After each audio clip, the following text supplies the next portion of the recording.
Shalom Bapak Ibu, Saudara-saudara yang terkasih di dalam Yesus Kristus. Kita mengucap syukur kehadirat Tuhan yang Maha Esa atas penyertaannya yang senantiasa nyata di tengah-tengah kehidupan kita. Sebelum kita mengawali segala kegiatan kita hari ini, kita akan membaca dan merenungkan firman Tuhan melalui Renungan Harian Toraya edisi 14 Mei 2024 yang telah dipersiapkan dari kitab Titus pasal 1 ayat 1 sampai 9. Tapi sebelum itu mari kita satu di dalam doa, kita berdoa. Kami mengucap syukur ya Tuhan di pagi yang indah ini, di mana Engkau masih menuntun menyertai kami dalam kehidupan kami. Terima kasih Tuhan atas nafas kehidupan yang baru yang boleh kami nikmati pada hari ini. Itu semua kami mengimani bahwa asalnya daripadamu. Pun juga ya Tuhan, sebelum kami melakukan segala aktivitas kami hari ini, kami akan membaca dan merenungkan firman-Mu. Engkau urapi kami dengan Roh Kudus-Mu ya Tuhan, biar firman yang akan kami baca bersama boleh kami pahami, terlebih boleh kami praktekkan dalam langkah kehidupan kami. Ini doa kami ya Tuhan yang kami bawa hanya di dalam anak-Mu Yesus Kristus, itulah Tuhan dan Juru Selamat kami yang hidup. Amin. Saudara-saudara yang terkasih dalam Yesus Kristus, pembacaan kita dari kitab Titus pasal 1 ayat yang pertama sampai ayatnya yang ke-9. Firman Tuhan dari Paulus, hamba Allah dan Rasul Yesus Kristus, untuk memelihara iman orang-orang pilihan Allah dan pengetahuan akan kebenaran seperti yang nampak dalam ibadah kita, dan berdasarkan pengharapan akan hidup yang kekal yang sebelum permulaan zaman sudah dijanjikan oleh Allah yang tidak berdusta, dan yang pada waktu yang dikehendakinya telah menyatakan firman-Nya di dalam pemberitaan Injil yang telah dipercayakan kepadaku sesuai dengan perintah Allah Juru Selamat kita. Kepada Titus anakku yang sah menurut iman kita bersama, kasih karunia dan damai sejahtera dari Allah Bapa dan Kristus Yesus Juru Selamat menyertai engkau, mengatur apa yang masih perlu diatur, dan supaya engkau menetapkan penatua-penatua di setiap kota, seperti yang telah kupesankan kepadamu, yakni orang-orang yang tak bercacat, yang mempunyai hanya satu istri, yang anak-anaknya hidup beriman dan tidak dapat dituduh karena hidup tidak senonoh atau hidup tidak tertib. Sebab sebagai pengatur rumah Allah, seorang penilik jemaat harus tidak bercacat, tidak angkuh, bukan pemberang, bukan peminum, bukan pemarah, tidak serakah, melainkan suka memberi tumpangan, suka akan yang baik, bijaksana, adil, saleh, dapat menguasai diri, dan berpegang kepada perkataan yang benar, yang sesuai dengan ajaran yang sehat, supaya ia sanggup menasihati orang berdasarkan ajaran itu dan sanggup meyakinkan penentang-penentangnya. Amin firman Tuhan. Saudara-saudara yang terkasih dalam Yesus Kristus, lewat pembacaan kita dari Titus 1 ayat 1 sampai 9, kita akan bersama-sama merenungkan di bawah satu topik perenungan, yaitu berpegang kepada perkataan yang benar. Manda untoe kada manapa. Seringkali seorang dapat dipercaya karena perkataannya. Dalam orang Toraja pun sering menyebut, ia tu to sipatu dikata apai, ia mo tu to makadatongan.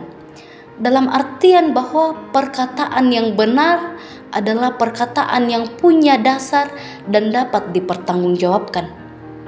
Dari pembacaan kita tadi, di mana kita bisa melihat bagaimana Paulus menasihati Titus bahwa untuk melanjutkan pelayanannya, ia perlu mempersiapkan para pelayan yakni para penatua yang akan mengangkat pelayanan di tengah-tengah jemaat.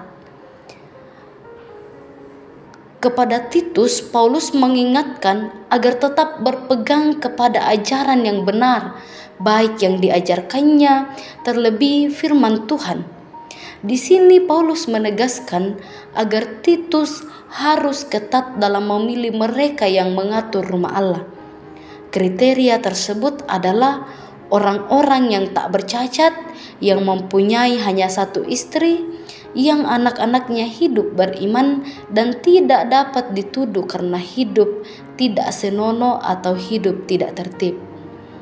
Saudara-saudara yang terkasih dalam Yesus Kristus, seringkali terjadi dalam jemaat, ukuran menjadi pejabat gerejawi adalah mereka yang dikenal dalam masyarakat atau mempunyai kedudukan sosial, ekonomi, atau mungkin saja karena keturunan. Namun dalam pembacaan kita pada saat ini, Paulus mengingatkan Titus agar jangan gegabah dalam memilih dan menetapkan pelayan Tuhan. Ukuran-ukuran tersebut di atas tidak menjadi syarat. Yang dibutuhkan dari seorang pelayan adalah ketulusan dan kemurnian hati untuk mengangkat pelayanan dan tidak dengan motivasi untuk mendapatkan keuntungan. Pada bagian terakhir dalam pembacaan kita ini, di mana Paulus menegaskan lagi bahwa dengan semua karakter pelayan seperti itu, mereka dapat menasihati orang karena ia juga melakukannya. Sebab itu, saudara-saudara, bagi siapa saja yang pada dirinya melekat jabatan gerejawi atau pelayanan apa saja yang dilakukannya dalam jemaat, hendaknya dilakukan berdasarkan ajaran yang menurut firman Tuhan. Karena kita percaya bahwa segala sesuatu, segala upaya yang kita lakukan ialah hanya untuk Tuhan. Dan apapun yang kita kerjakan, mari kerjakan bahwa itu semuanya untuk kemuliaan Tuhan. Terpujilah Kristus, haleluya, amin. Mari berdoa. Kami mengucap syukur dan berterima kasih ya Tuhan di hadapan hadirat-Mu atas penyertaan-Mu yang sungguh luar biasa dalam kehidupan kami. Terima kasih buat firman yang telah kami baca dan renungkan bersama. Biarlah melalui firman ini ya Tuhan, kami terus diingatkan dan terus berpegang hanya kepadamu, baik dalam perkataan kami, tindakan, dan bahkan dalam berbagai kehidupan kami sehari-hari ya Tuhan. Biarlah kesemuanya itu tetap memperlihatkan bahwa kami ini adalah anak-anak-Mu. Terima kasih Tuhan, lewat firman-Mu ini kami diajarkan untuk menjadi pelayan yang tulus, untuk mengangkat setiap tugas dan tanggung jawab kami dengan baik dan dengan ketulusan ya Tuhan, dan sungguh hanya di hadapan-Mu. Engkau kiranya yang terus mengingatkan dan memperlengkapi kami ya Tuhan lewat firman ini untuk mengangkat tugas dan tanggung jawab kami masing-masing.